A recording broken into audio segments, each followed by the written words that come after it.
you know, look, I did a series in the '60s, the Big Valley Western, and then the '70s was 6 Mil, '80s was Fall Guy, and I've done about 7 total. But there comes to a point in life where you really want to pick and choose some nice, fun roles. They were the couple everyone envied. He was the rugged TV hero, the $6 million man, and she was the blonde bombshell who defined an era with a single smile. Together, Lee Majors and Farrah Fawcett seemed unstoppable, Hollywood's golden dream wrapped in glitz and charm. Yet behind the cameras and glossy magazine spreads, cracks began to form. Their marriage, which once promised forever, became a battlefield of fame, distance, and betrayal. At 86, Lee Majors finally admitted the devastating truth. What looked perfect was anything but.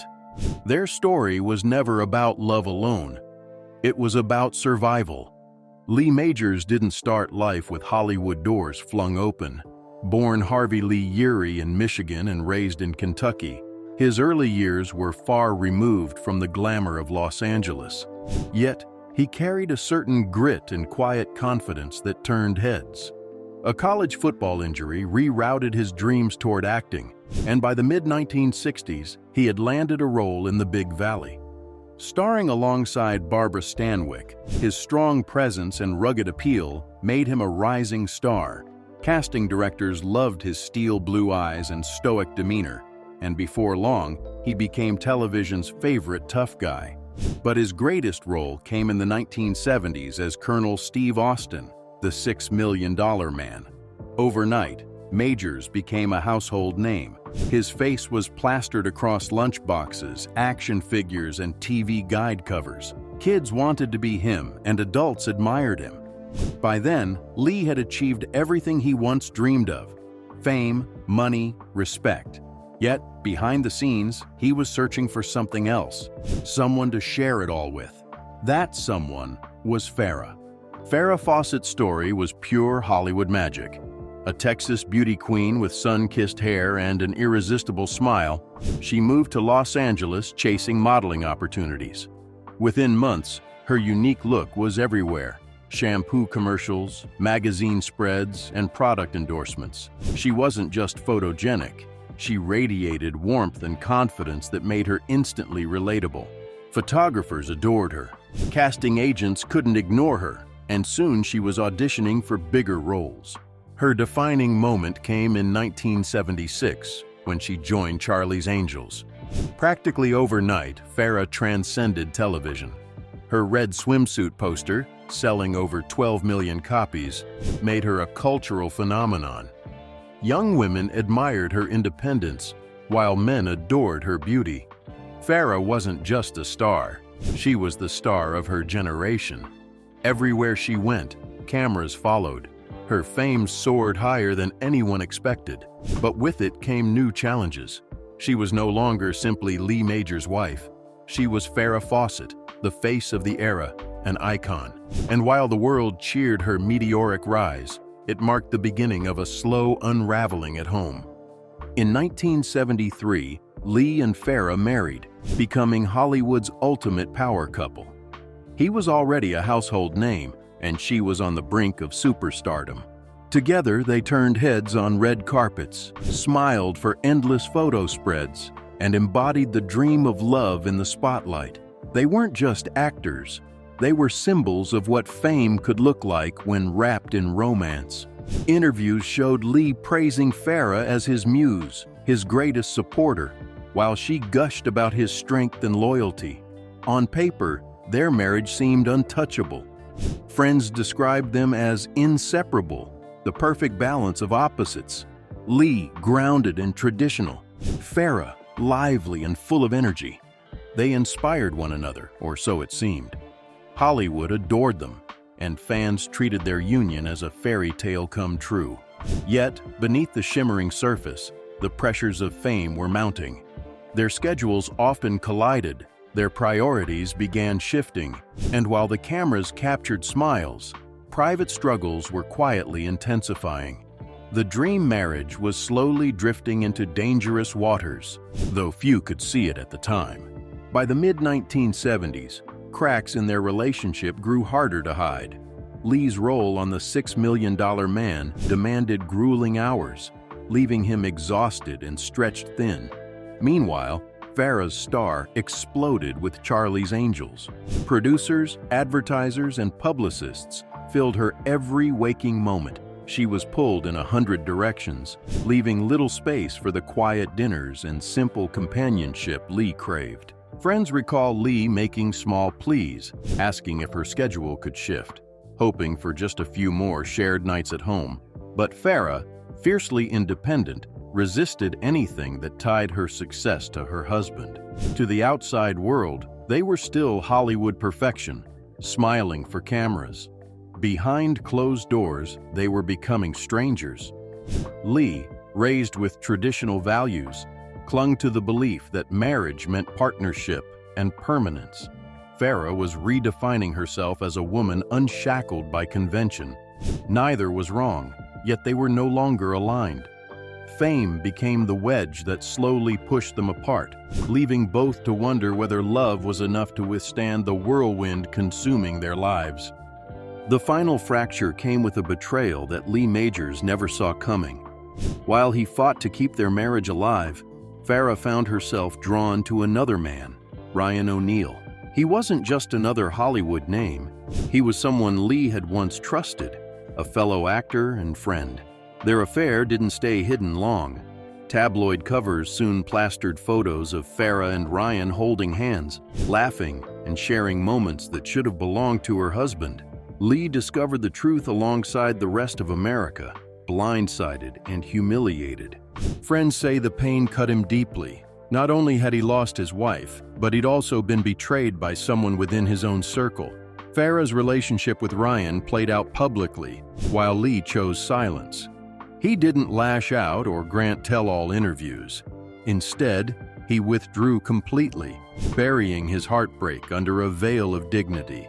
But that silence was louder than any words could be.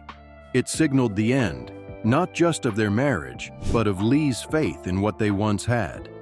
For him, the betrayal was unforgivable. After the scandal with Ryan O'Neal erupted, Lee Majors took a path no one expected.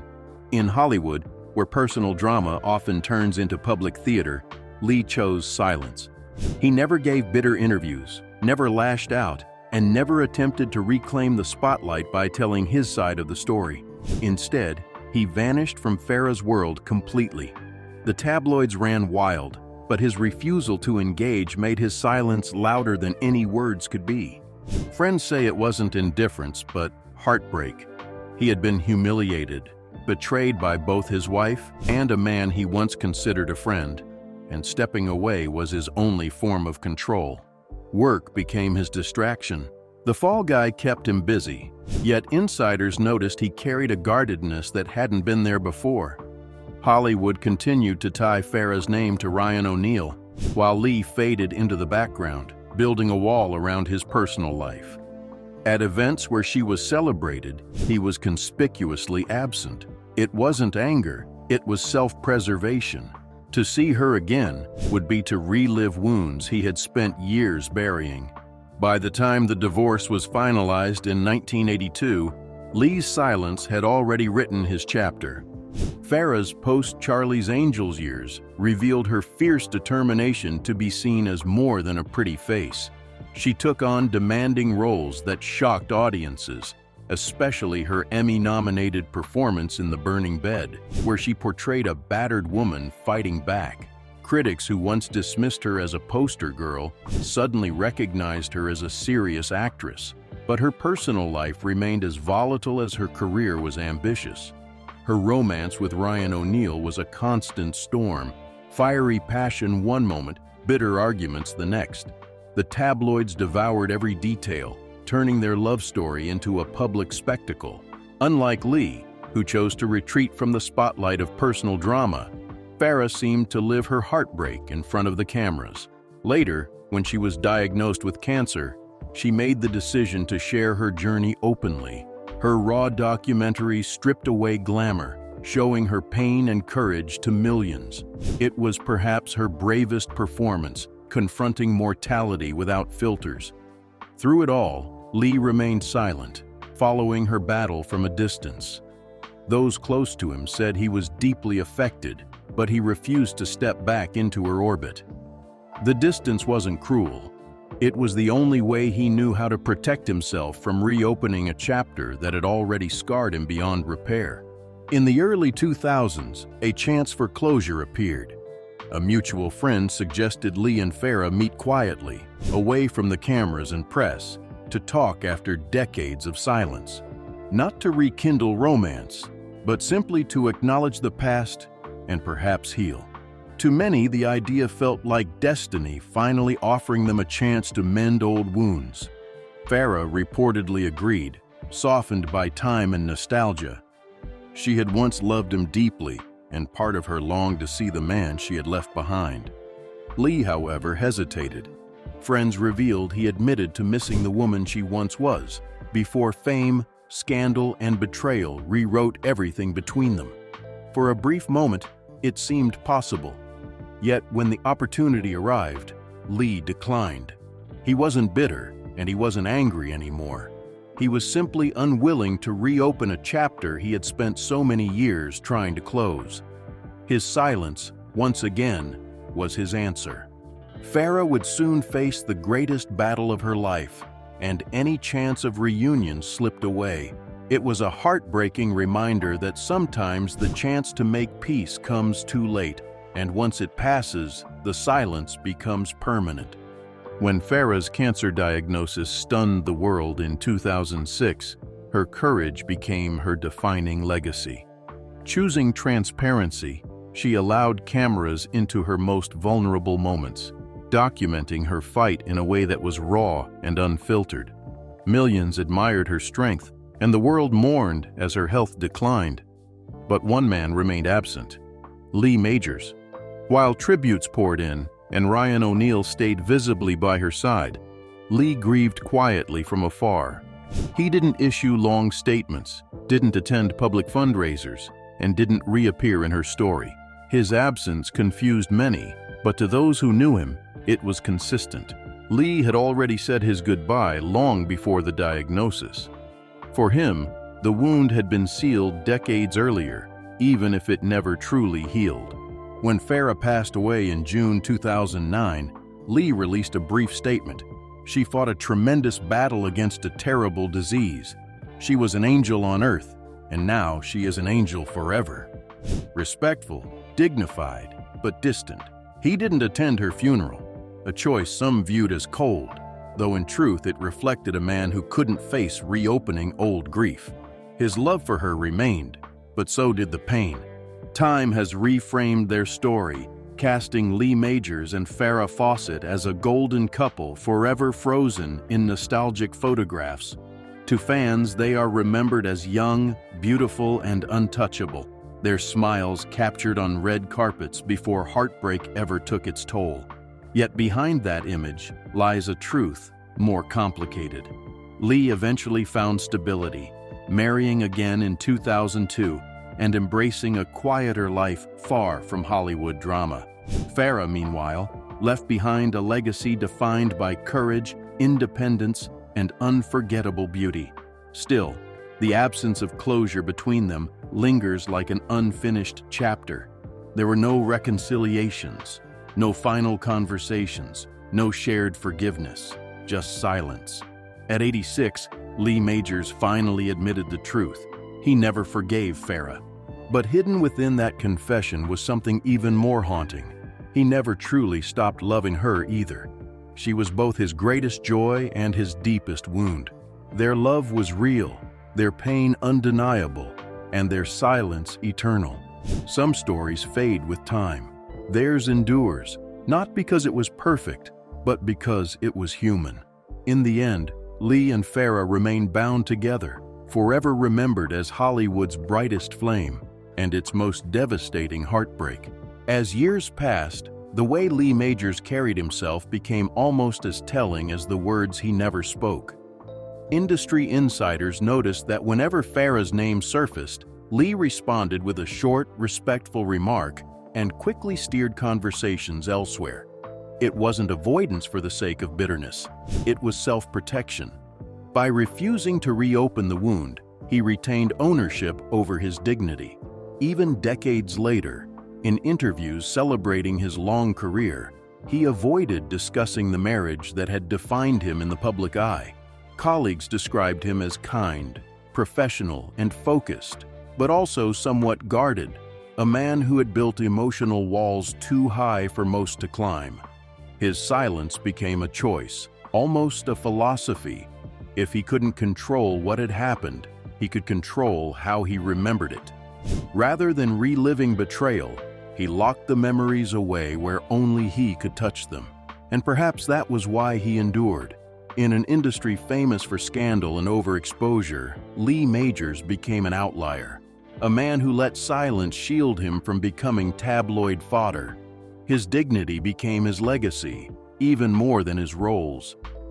Farrah's passing did not mark the end of their intertwined story, because her absence created a different kind of presence in Lee's life. Friends say he carried quiet regret, not over losing her, but over never finding closure. His later years were marked by contentment with his new wife and family, yet conversations often circled back to Farrah when he reflected privately. It wasn't longing for reconciliation. He had made peace with the choices that pulled them apart, but it was an acknowledgement of a love that had shaped him forever. Even without forgiveness, the bond remained inescapable. When documentaries revisited Farrah's career, Lee's absence spoke louder than participation ever could. It was as though he wanted her remembered without his shadow, a final act of respect to let her story stand on its own. But those who knew him understood. Farrah was always present, whether in silence, in memory, or in the guarded way he carried himself. Their love had burned too brightly to vanish completely. Even after her death, she remained the defining figure in his emotional landscape, a constant reminder that some loves aren't erased by time, but etched into the soul forever. In the end, the story of Lee Majors and Farrah Fawcett is not a tale of fairy tale love or perfect Hollywood endings. It is a story of two people who burned too brightly to last. They were icons of their time, symbols of beauty, strength, and success. Yet their private lives were marked by distance, betrayal, and silence that lasted decades. Lee's choice to remain quiet, to never fight back or capitalize on their history, became his way of holding on to dignity. Farrah's decision to live openly, even through pain, defined her as fearless and unforgettable. Together they represent the fragile balance between love and fame, between loyalty and independence. And though Lee admitted he never forgave her, the deeper truth remains: he never truly stopped loving her. That love, complicated and unfinished, became both his greatest gift and his greatest heartbreak, echoing long after the cameras stopped rolling.